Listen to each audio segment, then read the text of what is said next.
Okey, selamat sejahtera semua anak-anak murid cikgu hari ini.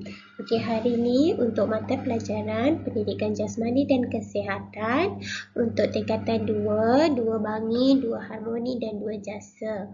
Okey, cikgu minta maaf sebab cikgu tak boleh nak buat Google Meet dengan awak semua sebab cikgu terpaksa menjadi pengawas SPM untuk tahun 2021 bagi SPM kohort 2020. Jadi cikgu punya masa tidak boleh seperti macam jadual PDPR 2.0 yang awak dah dapat daripada guru tingkatan awak.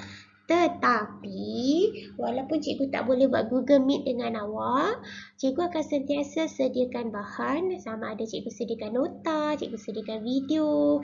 Okey, cikgu akan sediakan soalan-soalan latihan dalam bentuk Google Form supaya anak-anak murid cikgu 2 Bangi, 2 Harmoni dan 2 Jasa, awak masih lagi boleh mengikut jadual PDPR 2.0. Okey, jadi semua maklumat berkenaan dengan pendidikan jasmani dan kesihatan untuk kelas awak tolong rujuk pada awak punya Google Classroom. Okey, cikgu akan sentiasa masukkan maklumat dalam Google Classroom selain daripada cikgu masukkan maklumat dalam grup Telegram Pendidikan Kesihatan kelas cikgu hari ini. Okey, so untuk tajuk hari ini pada minggu ini, okey, cikgu harap semua masih ingat lagi muka cikgu hari ini macam mana Okey, so untuk minggu ini, minggu yang ke-6 untuk pendidikan kesihatan, kita masih lagi di bawah tajuk unit 1 iaitu pendidikan kesihatan reproduktif dan juga sosial. Okey, tetapi pada tajuk pada minggu ini, cikgu lebih berfokus kepada kehormatan diri. Okey. Apa tu kehormatan diri? Okey, sebelum cikgu nak jelaskan mengenai kehormatan diri, kita tengok dulu standard pembelajaran awak. Okey, apa standard pembelajaran awak? Okey, kalau awak tengok dekat nota ataupun slide yang cikgu paparkan, okey, standard pembelajaran awak untuk tajuk unit 1 kehormatan diri, awak ada 3 standard pembelajaran. Yang pertama adalah untuk menyatakan maksud kehormatan diri. Apa tu maksud kehormatan diri? Yang kedua, menganalisis kepentingan menjaga kehormatan diri dengan mengamalkan kebersihan, keselamatan dan juga kesihatan diri. Okey, yang ketiga, standard pembelajaran pada minggu ini adalah menilai kesan terhadap diri, keluarga dan masyarakat sekiranya tidak menjaga kehormatan diri. Ini standard pembelajaran awak. Okey, seterusnya kita tengok.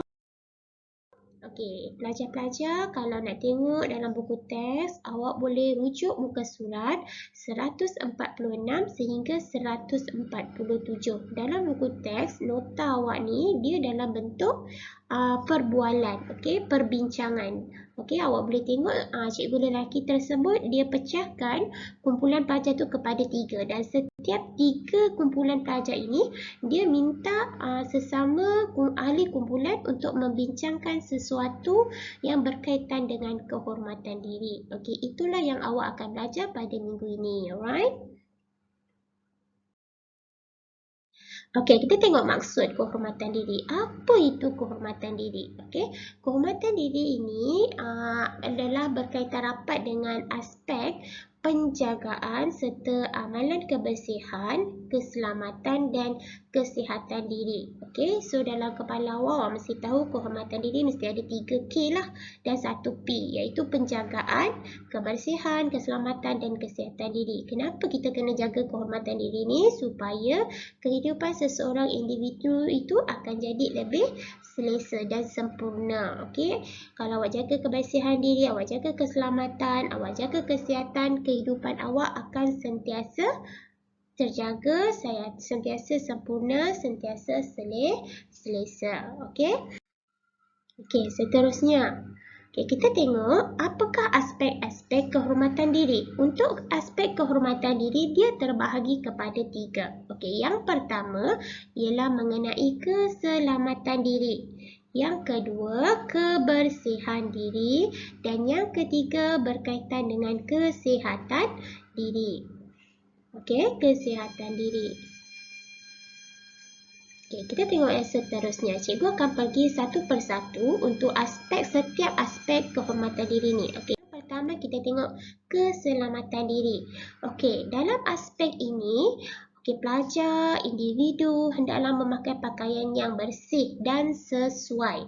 Okey, bersih dan sesuai. Janganlah awak pakai baju yang dah 2 hari tak basuh. Tu dah tak bersih. Okey, awak kena sentiasa pakai baju yang bersih dan sesuai. Yang sesuai ni maksud cikgu dekat sini, awak tak adalah pakai baju macam baju adik awak kan. Awak pakai baju ikut awak punya saiz badan, ikut awak punya umur. Okey. Untuk seterusnya, pakaian yang tidak mencolok mata bagi mengelakkan diri daripada niat jahat orang terhadap kita. Okey, apa maksud dekat sini? Okey, contoh cikgu bagi kalau pelajar perempuan ataupun individu seseorang wanita, jangan pakai seksi-seksi. Okey, kalau awak pakai seksi-seksi, orang lain yang melihat diri awak tu dia akan buat satu perbuatan yang tak baik. Dia akan kacau awak, pegang awak, okey? Sebab dia nampak pakaian awak tu kurang sesuai. Okey. Seterusnya menjauhi budaya yang tidak sihat. Okey. Seterusnya kita tengok mengenai aspek yang kedua iaitu mengenai kebersihan diri. Okey, kebersihan diri, kita hendaklah memakai pakaian yang bersih. Cikgu pasal tadi jangan pakai baju yang dah banyak hari tak basuh. Okey, basuh. Okey, yang seterusnya memastikan kuku sentiasa pendek. Okey, kalau kuku awak panjang, bermaksud kalau awak nak makan sesuatu makanan, kuman tu dah ada dekat kuku awak. So bermaksud awak tak menjaga kebersihan diri lah. Okey. Kemudian membasuh tangan sentiasa. Okey, sekarang kita COVID-19. Betul, banyak sangat penyakit-penyakit yang kita tak nampak virus tu. Jadi, bila awak dah pegang sesuatu, biasakan diri awak dengan mencuci tangan. Okey, cuci tangan dengan sabun. Okey, elakkan daripada berkongsi pakaian, tuala, sikat atau peralatan lain agar sentiasa terhindar daripada penyakit. Okey, apa maksud ayat dekat sini? Okey, awak tak boleh share awak punya baju seluar, dalam, baju dalam tak boleh share.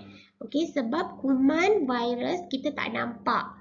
Okey, kalau awak share, adik pakai, awak pakai, abang pakai, kakak pakai, okey, senang hendak dijangkiti dengan penyakit. Okey, kita tengok seterusnya. Okey, ini contoh-contoh cara macam mana awak nak jaga kebersihan. Okey, korek telinga, pakai shampoo. Okey, kalau ni perlukan tisu, okey pakai tisu. Okey, berkumur-kumur dengan bahan-bahan kumuran yang dibenarkan. Okey. Okey, selalu cuci tangan. Okey, ini yang cikgu tunjuk dekat dalam slide cikgu ni adalah cara-cara macam mana awak nak cuci tangan dengan betul. Okey, cuci tangan bukan cuci tangan saja, kena gunakan sabun. Okey. Okey, mandi, gosok gigi. Okey, ini contoh-contoh macam mana awak nak jaga kebersihan diri. Jadi, seseorang yang bila orang pandang tu, awak akan nampak awak adalah seorang individu ataupun pelajar yang pembersih. Okey, yang mementingkan kebersihan diri. Okey, kesihatan diri. Macam mana nak menjaga kesihatan diri ni? Okey, mengamalkan gaya hidup yang sihat. Okey, kurangkan makanan-makanan yang kurang berkhasiat. Okey, pergi jogging, makan makanan yang berkhasiat mengikut awak punya piramid makanan. Okey, jangan asyik makan benda-benda yang fast food aja. Okey, it's not good lah for your healthy. Okey, kalau perlu bersenam, awak kena pergi bersenam. Okey, tidur dengan cukup. Alright? Okey.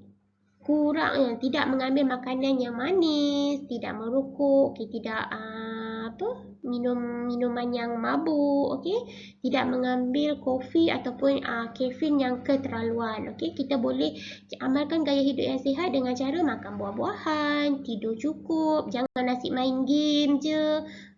Minum air dengan cukup, makan buah-buahan, sayur-sayuran. Right? Ini contoh untuk kehidupan yang sihat.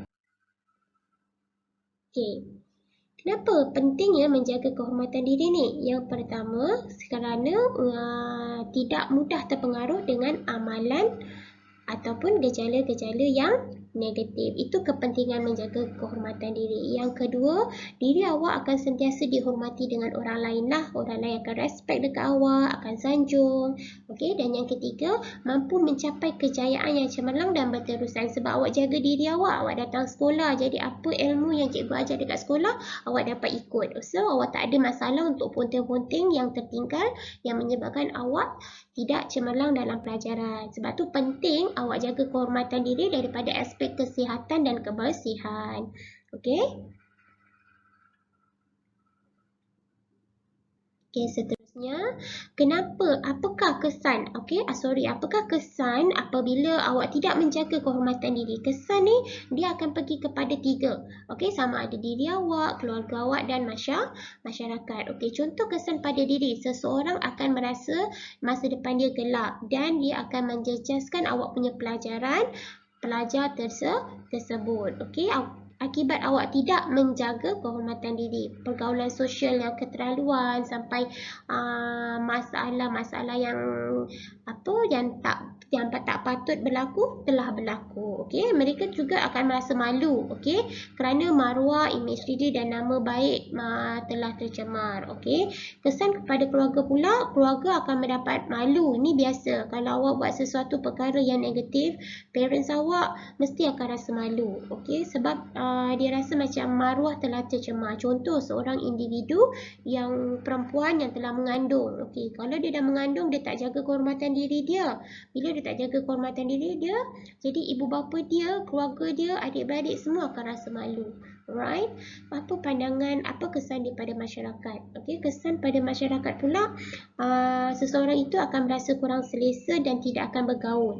Okey, yang kedua, mereka akan dipulaukan oleh masyarakat setempat dan sukar untuk meminta bantuan. Okey, masyarakat sekeliling dia tak nak berkawan, tak nak bercampur dengan diri awak kalau awak tak nak jaga kehormatan diri. Okey, mereka juga akan dipandang serong dan dianggap negatif. Ini biasa, netizen dekat luar kalau tahu kita buat salah, mereka tak nak kawan dengan kita. Mereka akan rasa satu pemikiran yang lain. Okey, itulah untuk tajuk kehormatan diri. Okay, ini kesan-kesan dia. Awak tak boleh tak ada kawan, awak akan rasa kemurungan. Okay, awak nak sosial pun tak ada orang yang nak bersosial dengan awak. Okay. Okay, cikgu rasa cukup setakat ini mengenai nota kehormatan diri. Okay, jangan lupa salin nota cikgu ni. Dekat slide cikgu tu ada nombor. Okay, jadi awak salin nota ni dekat dalam buku nota, buku latihan pendidikan kesihatan. Okay, ikut nombor pada slide. Okay, dan dekat dalam awak punya Google Classroom, macam biasa, cikgu dah bagi latihan.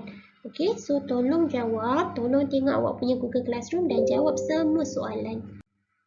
Okey, itu saja daripada cikgu. Okey, kalau ada masalah boleh tanya cikgu ataupun boleh mesej cikgu dalam grup Telegram Pendidikan Kesihatan Cikgu Haini. Okey, terima kasih.